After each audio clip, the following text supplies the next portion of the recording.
Sanjeev, tell me something about you and your academic achievements. Yes, sir. Sir, I am from Mandla, Madhya Pradesh. I have done my schooling from Mandla itself. Thereafter, sir, I have completed my graduation from Indore Institute of Law, Indore. And sir, this is my first attempt. This is going to be your first attempt. Yes, LLB in which year? Sir, I have completed LLB in 2020. Okay. PLLB. What the best thing you find in your LLB curriculum जो आपको लग रहा है कि यार ये ऐसी specific चीज है जो मुझे किसी और फील्ड के अंदर नहीं मिल सकता था? एलएलबी को एक स्पेशल प्रिविलेज अगर देना चाहे तो क्यों दोगे आप compare to other graduation? Sir, because it directly teaches the law, a fundamental law of the land, that is constitution, that I found the most attractive part of doing PLLB. Because in other field I won't be able to know the law, the constitution, what I have known in my college time. अगर कोई person law सीखना चाहता है तो उसको LLB करनी ही पड़ेगी? Yes, sir, because sir, LLB gives the basic knowledge about the law, but there is no mandate that if a person wants to learn a law, he can learn by reading it. But if a person wants to get a degree of law, then LLB is mandate. Okay, fine. अगर हम बात करें evidence law के संबंध में, तो evidence law के अंदर एक वर्ड होता है प्रिजम्पशन. तो प्रिजम्पशन एक प्रिजाइडिंग ऑफिसर को कैसे असिस्ट करती है एक जुडिशियल प्रोसीडिंग में? सर, एविडेंस लॉ के अंदर सर 3 टाइप्स ऑफ प्रिजम्पशन की बात करी गई है. Sir, first one is the may presumption. Sir, may presumption वहां पर प्रिसाइडिंग ऑफिसर को हेल्प करती है जहां पर जब कानून उस चीज को बोलता है कि इस तथ्य का जो प्रिसाइडिंग ऑफिसर है वह स्वीकार कर सकता है और या फिर उस तथ्य पर पार्टीज को एविडेंस लाने के पश्चात ही स्वीकार किया जाएगा.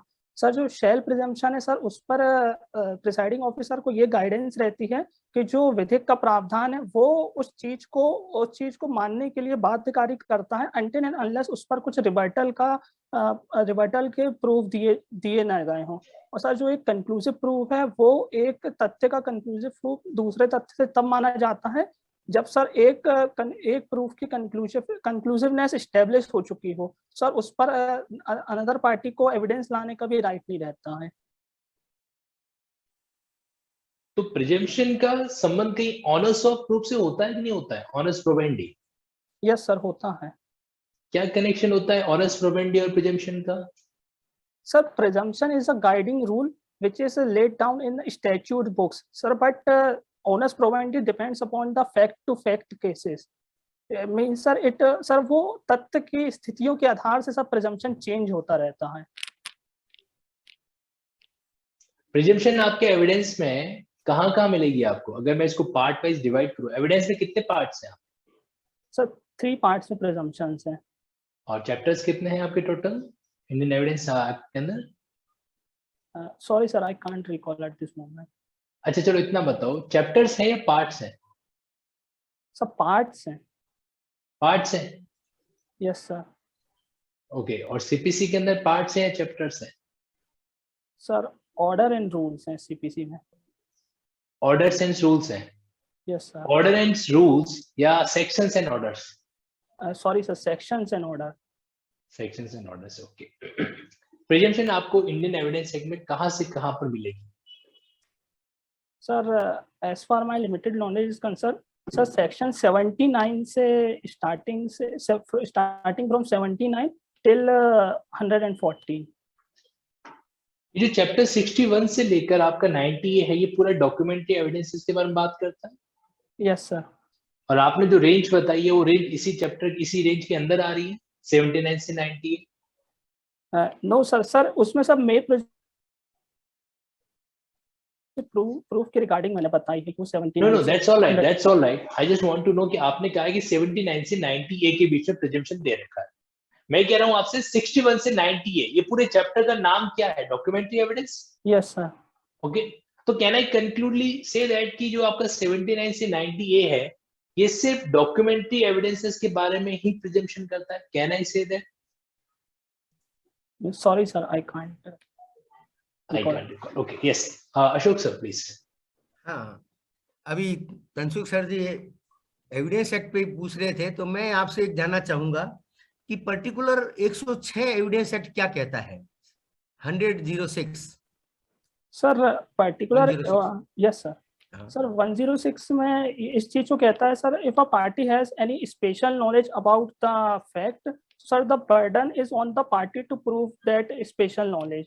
For example sir, if a person is travelling in a railway without a ticket, so the burden lies on him to prove that he has a ticket. बहुत बढ़िया। Yes yes. हाँ, आप बताइए, ये 452 और 325 के अंदर आईपीसी की जो धाराएं हैं, इसमें आपने कन्विक्शन यदि कर दिया है तो उसके बाद में आप क्वांटम ऑफ पनिशमेंट के लिए क्या करेंगे यदि उसका फर्स्ट ऑफेंस है तो? सर सबसे पहले तो सर नेचर ऑफ ऑफेंस देखा जाएगा, फिर सर कैरेक्टर ऑफ ऑफेंस देखा जाएगा, फिर सर उस किस नहीं, नेचर का तो आपको मालूम हो गया, 452 और 325 हाथ पैर तोड़े हैं उसके घर में घुस करके, है ना? अब आपका वो मुलजिम जो है ना, एक्यूज है, वो फर्स्ट ऑफेंडर है। अब आप फर्स्ट ऑफेंडर के साथ में क्या बर्ताव करेंगे? सर उसको प्रोबेशन पर छोड़ सकते हैं। और फिर प्रोबेशन पर छोड़ेंगे तो उसके आगे आगे आगे और क्या करेंगे? Sir compensation to the victim as well. Compensation, ये कंपनसेशन बात कहाँ से आ गई? सर उसको जो सर विक्टिम है सर, उसको जो हानि हुई है उसके लिए कंपनसेशन भी उसको दिलाया जा सकता है। नहीं, इसके बारे में सुप्रीम कोर्ट ने कौन से जजमेंट में ऐसी बात कुछ कही है, या सीआरपी से कौन सा सेक्शन इसको डील विद करता है? Sir section 357। ओके, बहुत बढ़िया, 357 है ना? And sir section 357A as well. अच्छा अच्छा अच्छा अच्छा।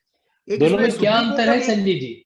सर एक सेकंड, दोनों में क्या अंतर है 357 और 357A? आपने दो जिक्र किया यहाँ पर संजय जी। सर 357 में सर आफ्टर कन्विक्शन के बाद ही में मतलब कंपनसेशन के प्रावधान है, और सर 357A है सर, उसमें sir without the sir trial के कंक्लूड होने के पहले भी कंपनसेशन दिलाया जा सकता है।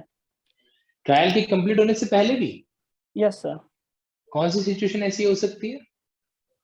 Sir when there is a chance of a acid attack, sir उसमें सर पहले भी ट्रायल के कंप्लीट होने के for the rehabilitation of the victim उसको कंपनसेशन दिलाया जा सकता है। वो कौन दिलाता है? वो कौन दिलाता है compensation? Sir district legal aid authority और स्टेट लीगल एड अथॉरिटी। ठीक। Yes Tansukh ji, yes carry on. अभी आपने विक्टिम कंपेंसेशन स्कीम के बारे में जो बातें बताई संजीव जी, उसको ओरिजिन होने के पीछे दो सिचुएशन चाहिए होती है। वो दो सिचुएशन कौन सी होती है? आपने कहा कि डिस्ट्रिक्ट लीगल सर्विस अथॉरिटी दिलाती है, दैट्स ओके, लेकिन उसके पीछे रिकमेंडेशन कौन करता है? कोई करता है क्या recommendation? Sir, I am failing to recall at that moment, sir, but I think that the court itself does the recommendation to the legal aid authority. वो ग्राउंड आप रिकॉल कर पा रहे हैं? क्योंकि कोर्ट के दो करेगी, वरना नहीं करेगी। Sorry sir, I can't recall. चलिए, okay. Yes Ashok sir. Okay, ये 279 एंड 304 ये दो धाराएं हैं आईपीसी की। इसमें आपने यदि कन्विक्शन कर दिया है तो उसके बाद में, और उसका फर्स्ट ऑफेंस भी है, तो आप क्या करेंगे उसके अंदर क्वांटम ऑफ पनिशमेंट के लिए?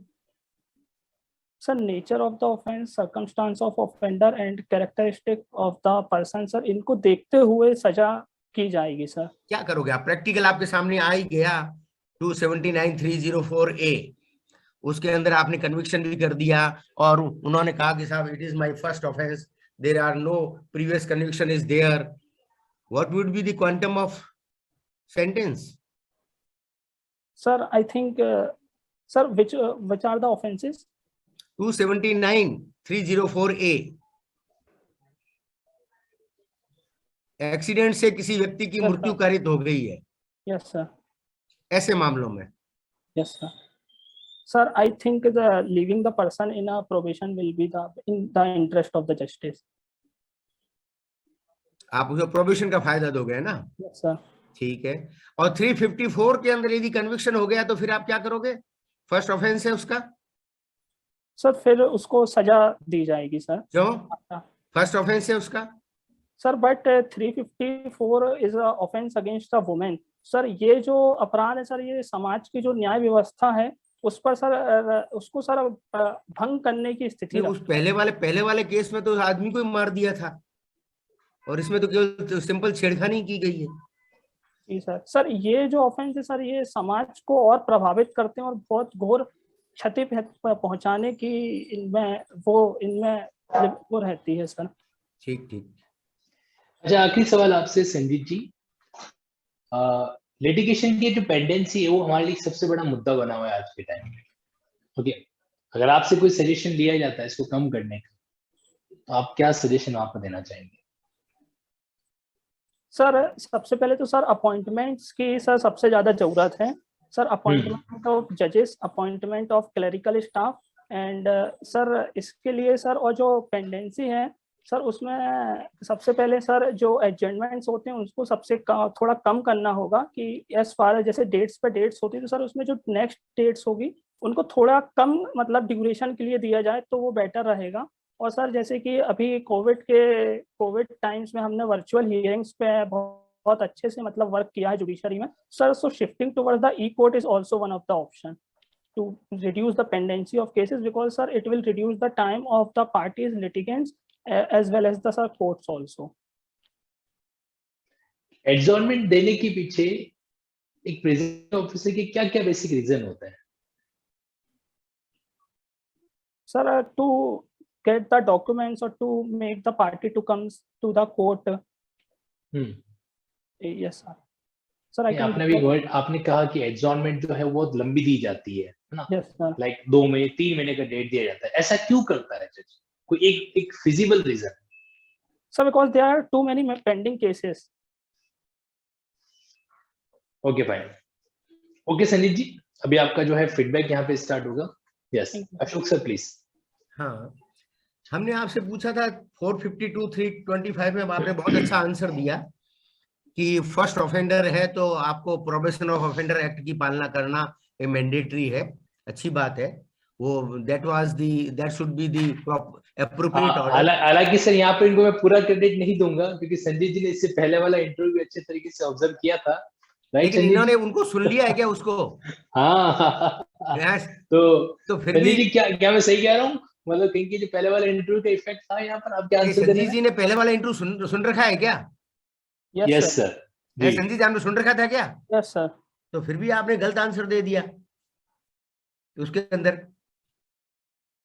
खैर नहीं, आपने सही आंसर दिया, लेकिन आपने वो केस लॉ आप नहीं बता पाए हैं। एक तो हमने आपको पूछा था कि उसके अंदर आपने कंपनसेशन दोगे, तो उसमें एक सुप्रीम कोर्ट का केस लॉ भी है 2013 के अंदर, उसको भी आप पढ़ लेना। 2013 के अंदर एक केस लॉ आया है, वो आप देख लेना। ये आपके लिए हम छोड़ते हैं, पूरा पेपर आउट नहीं करते हैं, आपका पता कर लग जाएगा इसके ऊपर, ठीक है ना? और दूसरा, आपने 106 एविडेंस एक्ट को बहुत अच्छी तरह एक्सप्लेन किया है और आपका कंसेप्चुअल आप बहुत अच्छा है आप, और इसको मेंटेन रखिए। थोड़ा सा आप लेटेस्ट केस लॉ है उसके ऊपर वर्कआउट जरूर कीजिए ना, वो आपको और देगा, है ना? और वो हमने आपको जो पूछा 279/304A का, उसके अंदर प्रोबेशन की मनाही है। यस हाँ, अदरवाइज तो हर कोई ड्राइवर है वो गाड़ी अच्छी तरह नहीं चलाएगा। ड्राइवर को ये छूट दे दी कि पहला ऑफेंस है आप मारते रहो, तो फिर तो गजब हो जाएगा। ये भी तो ऑफेंस अगेंस्ट सोसाइटी है।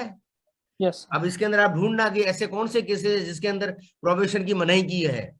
हालांकि प्रोबेशन ऑफेंडर एक्ट कहता है कि प्रोबेशन दिया जाना चाहिए, फिर भी इसके अंदर मनाही है ऐसे। वो आपने 354 का बहुत अच्छा एग्जाम्पल बताया कि ऑफेंस अगेंस्ट दी वुमेन है और स्त्रियों की लज्जा भंग के लिए है, तो दैट इज गुड, लेकिन इसको आप थोड़ा और वर्कआउट कीजिए ना। ओके, बाकी ओवरऑल आपका परफॉर्मेंस बेस्ट रहा। Okay, thank you. Sanjeet ji, 2 point मैं यहाँ पर ऐड जरूर करूंगा। एक आपका जो प्लस पॉइंट मुझे लगा कि आपने जो लिटिगेशन की पेंडेंसी का एक सॉल्यूशन बताया, दैट मत प्रिगोश। कई बार क्या होता है, कुछ ऐसी समस्याएं होती है जो बहुत जेन्युइन होती है, तो हमें अपने माइंड में, खासकर वो समस्याएं जो जुडिशरी से रिलेटेड है, तो हमें, तो आपने एक ई कोर्ट का जवाब दिया तो वाकई में एक फिजिबल जवाब है, मतलब कहेंगे उसके माध्यम से हम चीज कर सकते हैं, दैट्स गुड।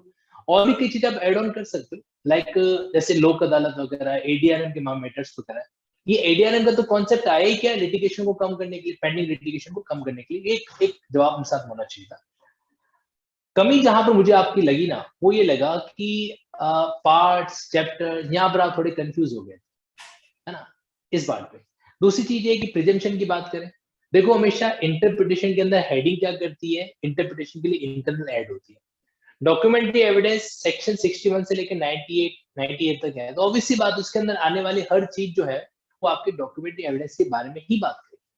तो वहां पर जो प्रिजम्पशन है वो सिर्फ उसी से कनेक्टेड रहती है। एक आपका जो कमी मुझे यहाँ पर भी लगा, ऑनर्स प्रोबेंडी और प्रिजम्पशन के बीच का रास्ता थोड़ा सा क्लेरिफाई नहीं हो पाया। ऑनर्स प्रोबेंडी को शिफ्ट करने का काम प्रिजम्पशन करती है, गॉट इट।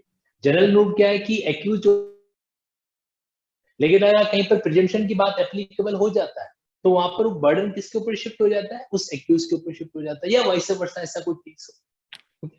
तो शिफ्टिंग ऑफ जो बर्डन है ना, उसके अंदर प्रिजम्पशन का एक रोल है जो होता है, ओके। तो उस पर थोड़ा वर्क करना है। बाकी आपका जो ये कूल और जो एक बैलेंस्ड ओपिनियन है, बैलेंस जो आपका तरीका है बॉडी का, दैट्स रियली गुड, और इसको आप इंटरव्यू के अंदर बना के रखिएगा। और सबसे अच्छी बात है कि आपने शुरू से लेकर एंड तक जो अपना बॉडी का टेम्परामेंट है वो एकदम लेवल का बना के रखा। मुझे इसमें 1% भी, मैं ये भी नहीं कहूंगा कि +1 या -1 भी हुआ, बिल्कुल सटीक, ना तो आप ओवर एंथुसियास्टिक हुए और ना ही आप अंडर हुए, that's really good. Keep it up. कुछ पूछना चाहेंगे आप? Yes sir. सर जैसे मैं बीच में हिंदी इंग्लिश को मिक्स कर रहा था, sir is that permissible in interview?